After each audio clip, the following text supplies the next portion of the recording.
you need to expect that they are like they are. Never ever give negative feedback about them privately, but definitely not in a big group. Welcome to another episode of Workplace Best Practices. Today I want to give you 9 tips how to deal with narcissistic managers, colleagues.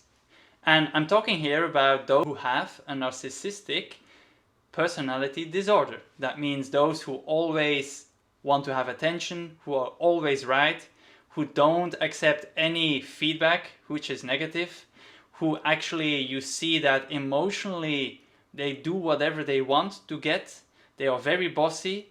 I'm talking about this kind of persons. So the first tip is, first of all, your expectations. You need to expect that they are like they are. And the possibility that they change is actually very, very small. That means that if suddenly they change their behavior, if suddenly they are kind to you, that does not mean that they changed. Most probably they need something from you, and that's why they changed the way how they are emotional. But it can be, of course, 2 days later that again they're gonna gossip about you, again they're gonna put a knife in your back. So again, don't have any expectations.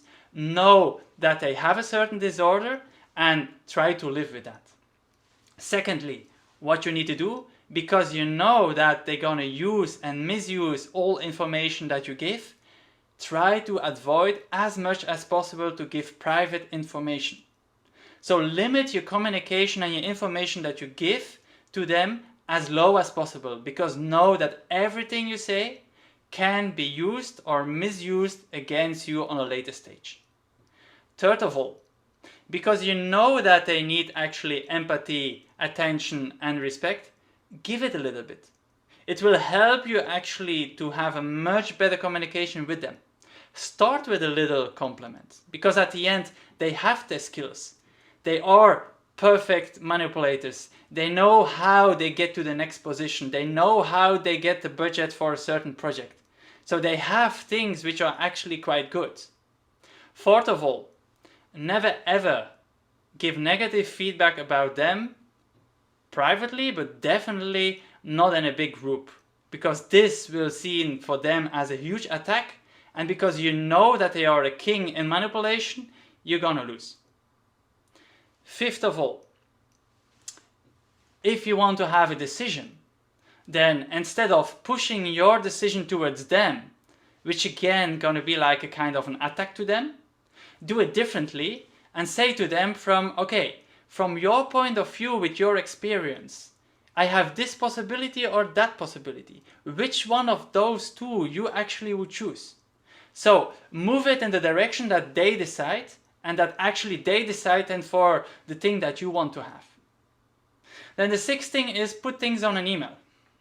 Because as you know, they're gonna always run away if it's a positive thing, and if it's negative, they're gonna blame you. So try to put things on an email so you have things on a piece of paper. Because they also promise things, and then suddenly later on they forgot, or they even gonna lie and gonna turn around everything and say, I never said that.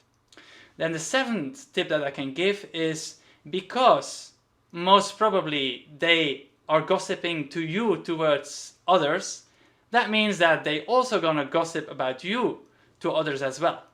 That means that to actually make sure that you still have a possibility for your career, not only make connection with them, if it's for instance you have a narcissistic manager, but also start to build up your network with the colleagues of them and even with the manager of them, so that they not only see the version what they get from this narcissistic person, but that they also get their own version and that they can build their own version about you. Then the 8th thing is actually one of the most important things, and it is you need to learn to set borders. The more borders you're gonna set, the more they're gonna actually respect you, and the easier your life will be. And the 9th, the last one, is if they say they're gonna do, insist of an immediate action. Because they're gonna promise whatever what, and then they're gonna forget. So before then, that actually they want that you do something back, remind them that they still need to do something. So make sure that the promises that they make, that they also execute, which again will help you to increase your respect towards them. So that's it from my side. 9 tips to actually how to deal better with narcissistic managers or colleagues. If you still have issues with them or you want to learn more about that, you can private message me as well. I'm always happy to do, of course, coaching, because I had quite a lot in the past, persons who actually helped to deal privately as well as in business with some narcissistic colleagues, partners. That's it for now. See you next time in another episode of Workplace Best Practices. Bye bye.